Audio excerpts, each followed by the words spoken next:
Shalom saudaraku yang dikasihi oleh Tuhan. Senang sekali kita boleh berjumpa kembali di dalam Renungan Harian Kristen hari ini, Senin 7 Maret 2022. Nah saudaraku, kita patut bersyukur kepada Tuhan karena begitu besar kasih-Nya kepada kita. Ia masih memberi kesempatan, kekuatan, gairah untuk kita boleh bersekutu dengan Dia. Mari saudara-saudara kita persiapkan hati kita untuk kita mendengar firman Tuhan dan lebih lagi kita masuk dalam hadirat-Nya. Kita merasakan kebaikan, damai, bahkan sukacita yang berlimpah daripada Tuhan melalui pemberitaan firman Tuhan ini. Biarlah atmosfer kasih Tuhan itu mengalir atas hidup kita. Bahkan atmosfer kekudusan, atmosfer hadirat Tuhan kita rasakan bersama-sama. Yang akan menyembuhkan, menguatkan, bahkan memberikan kita semangat baru untuk menata hidup kita. Nah saudaraku, mari kita satukan hati untuk berdoa. Bapa kami yang di surga, kami bersyukur buat hari ini, kesempatan baru, anugerah yang Tuhan berikan bagi kami. Kami dalam keadaan yang sehat, kuat, dan kami percaya Engkau akan menuntun kami melalui firman-Mu, mengajari kami, menegur kami, bahkan memberikan kami sukacita yang baru untuk kami menjalani hari-hari kami. Terima kasih Bapa. Kami bersyukur buat firman-Mu. Ajari kami terus Tuhan, mampukan kami untuk dapat melakukannya. Kami mendengarkan dengan sungguh-sungguh dan memperhatikannya. Terima kasih Bapa. Hanya di dalam nama Tuhan Yesus kami berdoa. Amin. Nah saudaraku, kita bersama-sama belajar firman Tuhan hari ini yang berjudul Mengejar Kesia-siaan. Firman Tuhan ini tertulis di dalam Yeremia 2 ayat 1 sampai 19.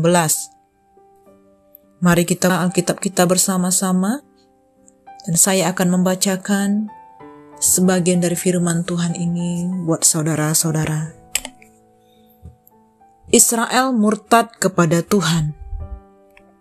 Firman Tuhan datang kepadaku bunyinya, pergilah memberitahukan kepada penduduk Yerusalem dengan mengatakan, beginilah firman Tuhan, aku teringat kepada kasih-Mu pada masa mudamu, kepada cinta-Mu pada waktu engkau menjadi pengantin, bagaimana engkau mengikuti aku di padang gurun, di negeri yang tiada tetaburannya. Ketika itu Israel kudus bagi Tuhan, sebagai buah bungaran dari hasil tanahnya. Semua orang yang memakannya menjadi bersalah. Malapetaka menimpa mereka, demikianlah firman Tuhan. Beginilah firman Tuhan, apakah kecurangan yang didapati nenek moyangmu kepadaku, sehingga mereka menjauh daripadaku, mengikuti dewa kesia-siaan, sampai mereka menjadi sia-sia. Dan mereka tidak lagi bertanya, di manakah Tuhan, yang menuntun kita keluar dari tanah Mesir, yang memimpin kita di padang gurun, di tanah yang tandus dan yang lekak-lekuk, di tanah yang sangat kering dan gelap, di tanah yang tidak dilintasi orang dan yang tidak didiami manusia. Aku telah membawa kamu ke tanah yang subur untuk menikmati buahnya dan segala yang baik daripadanya. Tetapi segera setelah kamu masuk, kamu menajiskan tanahku. Tanah milikku telah kamu buat menjadi kekejian. Para imam tidak lagi bertanya, di manakah Tuhan? Orang-orang yang melaksanakan hukum tidak mengenal aku lagi, dan para gembala mendurhaka terhadap aku. Para nabi bernubuat demi Baal.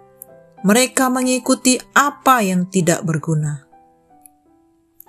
Pernahkah suatu bangsa menukarkan Allahnya, meskipun itu sebenarnya bukan Allah? Tetapi umatku menukarkan kemuliaannya dengan apa yang tidak berguna. Sebab 2 kali umatku berbuat jahat, mereka meninggalkan aku, sumber air yang hidup, untuk menggali kolam bagi mereka sendiri, yakni kolam yang bocor yang tidak dapat menahan air. Bukankah engkau sendiri yang menimpakan ini ke atas dirimu? Oleh karena engkau meninggalkan Tuhan Allahmu ketika Ia menuntun engkau di jalan. Dan sekarang, apakah untungmu untuk pergi ke Mesir, hendak meminum air sungai Nil? Dan apakah untungmu untuk pergi ke Asyur, hendak meminum air sungai Efrat? Kejahatanmu akan menghajar engkau, dan kemurtadanmu akan menyiksa engkau. Ketahuilah dan lihatlah betapa jahat dan pedihnya engkau meninggalkan Tuhan Allahmu dan tidak gemetar terhadap aku. Demikianlah firman Tuhan semesta alam. Saudaraku, pengembaraan bangsa Israel di padang gurun menjadi dasar dari kehidupan iman dan berbangsa orang-orang Israel dan Yehuda. Allah sendirilah yang menuntun mereka keluar dari tanah Mesir, menuju ke tanah yang dijanjikannya kepada mereka. Perjalanan yang mereka tempuh tidaklah selalu mulus, namun Tuhan senantiasa beserta mereka. Proses tersebut semakin meneguhkan perjanjian antara Allah dan umatnya, antara pencipta dengan ciptaan. Meninggalkan Allah sang sumber kehidupan dan mencari andalan lain yang tidak dapat mengaruniakan kehidupan adalah kebodohan. Karena itu, dosa pun menghasilkan kehancuran ngeri. Sampai langit diperintahkan Allah untuk menggigil dan gemetar, mengabarkan kebobrokan dan kehancuran yang sedang dituai oleh umat. Dalam sejarahnya, ternyata Yehuda tidak bisa selalu mengingat dan bersyukur akan karya penyertaan Allah. Mereka seringkali berpaling dari Allah dan malah melakukan perbuatan yang tidak dikehendaki Allah. Betapa Allah marah dan sedih atas sikap mereka. Allah menggugat Yehuda karena mereka tidak setia kepadanya. Seharusnya hubungan antara Allah dan Yehuda berada dalam hubungan yang dekat dan hangat. Hubungan tersebut digambarkan seperti relasi suami istri.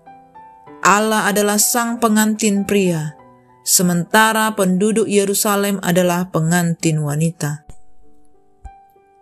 Allah yang telah menjadikan umat Israel dari budak Mesir menjadi umat kekasihnya, menginginkan Israel bertumbuh dalam kasih dan setia. Dengan kudus dan setia kepada Allah di dalam kehidupan yang mempermuliakan Allah lah, umat Allah memperoleh kemurahan di tengah-tengah bangsa-bangsa lain. Dosa adalah pengkhianatan terhadap hubungan cinta dengan Allah. Hal tersebut menyakiti hati Allah, bagaikan suami yang dikhianati istri yang menyeleweng. Allah kini mempertanyakan cinta pertama umatnya. Dosa membuat kekudusan yang semula yang dimiliki umat di hadapan Allah menjadi sirna. Akibatnya, umat pun kehilangan status terhormat di tengah dunia. Siapakah yang dituding Allah sebagai pelopor semua kondisi buruk ini? Para imam yang seharusnya menjadi pemimpin dalam bidang hukum, para gembala dan para nabi. Sebaliknya, dari membuat Allah diperlukan oleh umat, mereka memberi contoh buruk. Dosa adalah kebodohan yang menghasilkan kesia-siaan. Sesungguhnya, tindakan yang dilakukan oleh Yehuda merupakan kebodohan dan kesia-siaan belaka. Mereka meninggalkan Allah yang jelas-jelas telah membuktikan diri di sepanjang sejarah sebagai satu-satunya penolong dan juru selamat mereka. Dalam sebuah metafora, tingkah laku Yehuda itu bisa digambarkan sebagai tindakan meninggalkan sumber air hidup dan menggali kolam sendiri. Tetapi kolam itu bocor dan tak bisa menahan air. Jangan sekali-kali meninggalkan Tuhan demi apapun, karena hal itu sama saja dengan meninggalkan sumber hidup sejati demi kesia-siaan yang menuju kebinasaan. Sebaliknya, pertahankanlah cinta pertama saudara kepada Tuhan dengan memelihara terus-menerus persekutuan intim dalam firman dan doa. Melihat teguran Allah yang dialamatkan kepada Yehuda, kita pun dapat merefleksikannya dalam kehidupan kita sehari-hari. Allah selalu menyertai kita dalam pengembaraan kehidupan di dunia ini. Namun seringkali kita bersikap seperti Yehuda, mengandalkan hikmat dan kemampuan sendiri untuk menyelesaikan sesuatu dan meninggalkan Allah. Sedikit saja terjadi pergumulan, kesetiaan kita terhadap Allah pun berubah. Nah saudaraku, mari kita berbalik kepada Tuhan, karena Tuhanlah satu-satunya sumber hidup dan pertolongan bagi kita. Amin. Demikianlah firman Tuhan yang dapat kita renungkan dan kita lakukan bersama-sama.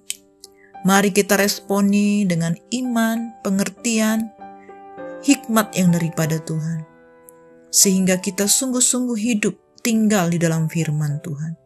Dan firman Tuhan itu berbuah di dalam hidup kita. Kita semakin mengenal Pencipta, Juru Selamat kita, Penebus kita, secara pribadi. Nah saudaraku, mari kita satukan hati untuk berdoa. Bapa yang baik, kami sungguh bersyukur buat firman-Mu yang sudah kami dengarkan. Penuhi kami ya Tuhan, urapi kami, layakkan kami, sehingga kami dapat untuk melakukan firman-Mu sungguh-sungguh. Kami mau memiliki sikap yang benar terhadap firman-Mu. Teruslah Tuhan berkata-kata kepada setiap kami. Kuatkan, teguhkan hati kami di dalam mengikut Tuhan.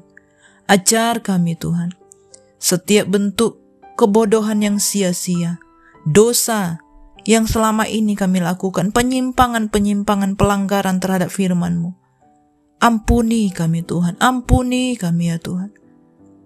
Bapa, ini kami anak-anak-Mu, kuduskan kami di dalam Engkau. Kami rindu boleh memberikan yang terbaik buat Tuhan. Kami rindu sungguh-sungguh dapat mengaplikasikan seluruh firman Tuhan dalam kehidupan kami. Terima kasih ya Bapa.